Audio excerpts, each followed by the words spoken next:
Halo semuanya, terima kasih atas kesempatan yang telah diberikan kepada kelompok 1 untuk mempresentasikan materi mengenai penggolongan obat yang merupakan tugas dari mata pelajaran farmakologi. Sebelumnya, perkenalkan, nama saya Elizabeth Gloria Mamung, biasa dipanggil Elizabeth.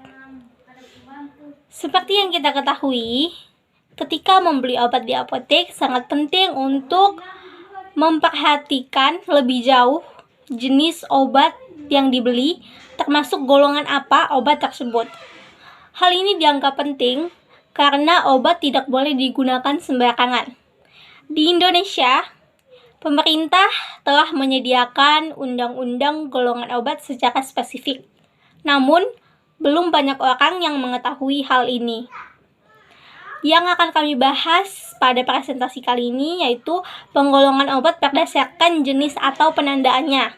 Penggolongan ini tercantum di dalam Peraturan Menteri Kesehatan Republik Indonesia Nomor 917 Menkes per 10 tahun 1993 yang kini telah diperbaiki menjadi Peraturan Menteri Kesehatan Republik Indonesia Nomor 949 Menkes per 4 tahun 2000. Penggolongan obat berdasarkan jenis atau penandaannya ini terdiri dari obat bebas terbatas, obat keras, psikotropika, dan narkotika.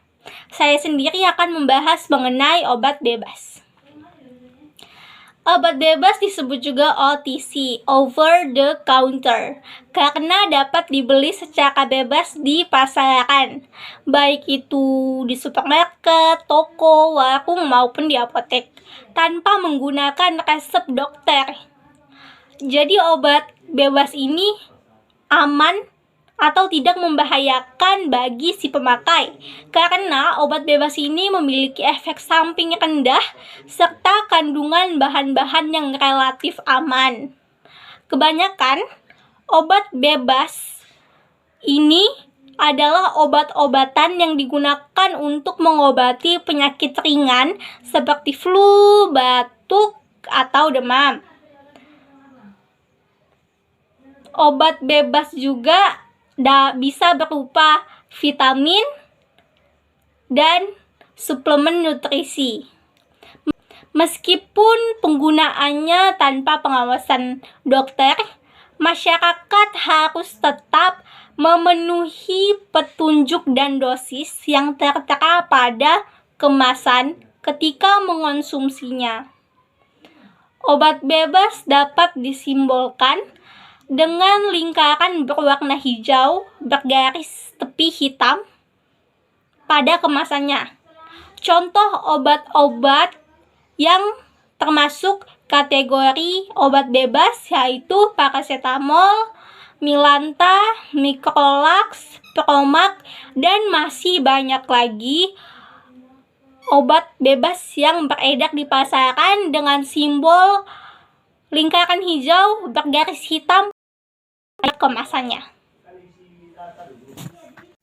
Sebelumnya, perkenalkan saya Putri Vika Laili akan menyambung materi tentang penggolongan obat, yaitu yang B, obat bebas terbatas. Obat bebas terbatas memiliki kesamaan dengan obat bebas, yaitu keduanya dijual bebas di pasaran. Obat golongan ini merupakan obat yang sebenarnya masuk ke dalam kategori obat keras, namun dalam jumlah tertentu masih dapat dijual di apotek serta dapat diperoleh tanpa resep dari dokter. Obat bebas terbatas bisa digunakan untuk mengobati penyakit dari yang tergolong ringan hingga serius. Obat jenis bebas terbatas juga memiliki simbol tertentu di kemasannya, yaitu lingkaran biru bergaris tepi hitam. Tidak hanya itu, pada kemasan obat bebas terbatas juga tertulis peringatan-peringatan seperti P1. Awas obat keras, baca aturan pakainya. P2. Awas obat keras, baca aturan pakainya. P3. Awas obat keras, hanya untuk bagian luar tubuh. P4. Awas obat keras, hanya untuk dibakar. P5. Awas obat keras, tidak boleh ditelan. P6. Awas obat keras, obat wasir, jangan ditelan. Contoh obat-obat golongan bebas terbatas yang ada di pasaran yaitu Paramex, OBH Kombi Anak, dan Dekolgen. Terima kasih. Assalamualaikum warahmatullahi wabarakatuh. Perkenalkan, nama saya Sri Rahayu Ningsih dari kelas 11 Farmasi 1. Di sini saya ingin sedikit menjelaskan tentang penggolongan obat, khususnya obat keras yang memiliki ciri atau tanda lingkaran merah bergaris tepi hitam dan terdapat huruf K di dalamnya. Obat keras sudah termasuk obat yang tidak bisa dibeli secara bebas di apotek, tempat resep dokter, meski dijual legal hanya di apotek. Obat keras adalah semua obat yang mempunyai takaran maksimum atau yang tercantum dalam daftar obat keras, serta semua sediaan parateran merupakan obat keras. Obat keras juga adalah semua obat baru, kecuali dinyatakan Departemen Kesehatan tidak membahayakan, tanpa resep dokter, dan dikhawatirkan obat ini bisa memperparah penyakit, meracuni tubuh, bahkan menyebabkan kematian. Simbol obat keras yang ada di kemasan obat seperti yang tadi dijelaskan. Contoh obat keras yaitu seperti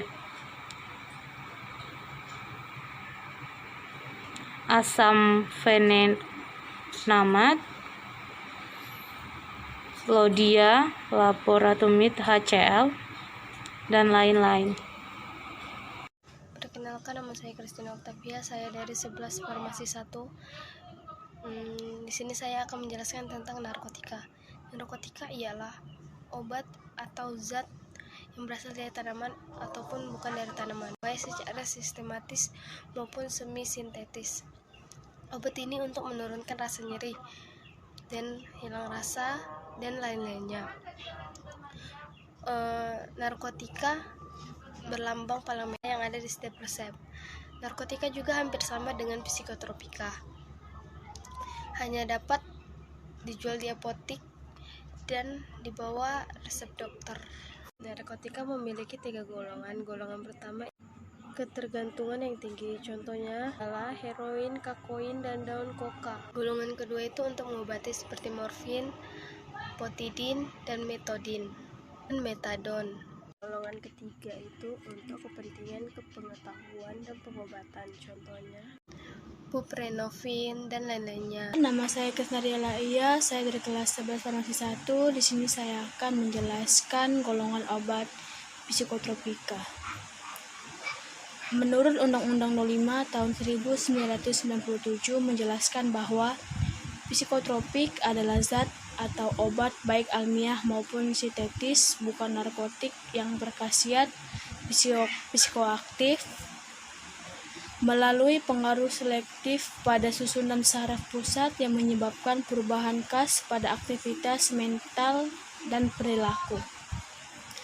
Psikotropika merupakan zat atau obat berbahaya yang dapat menurunkan aktivitas otak, mempengaruhi proses mental, merangsang atau menenangkan, mengubah pikiran, perasaan, kelakuan orang, disertai dengan timbulnya halusinasi, ilusi, gangguan cara berpikir, perubahan alam, perasaan, dan dapat menyebabkan ketergantungan, serta mempunyai efek stimulasi bagi para pemakainya.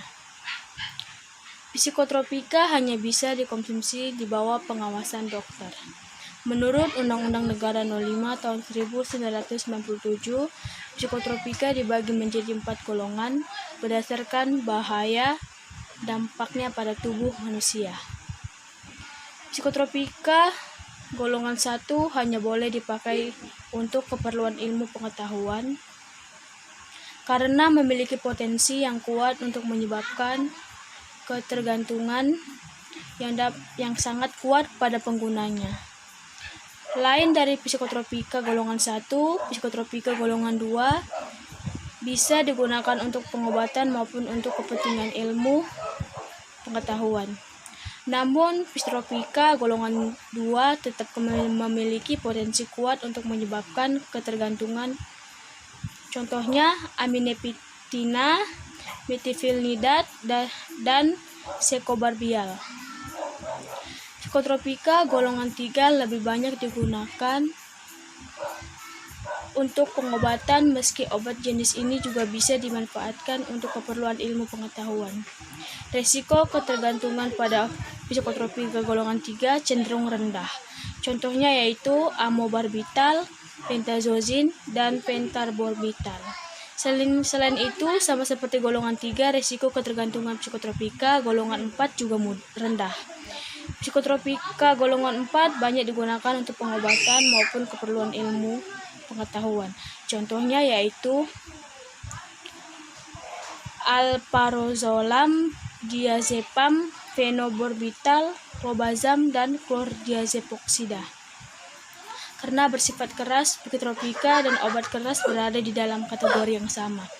Keduanya juga memiliki simbol yang sama, yaitu lingkaran bulat berwarna merah dengan garis tepi warna hitam dengan huruf K yang menyentuh garis tepi.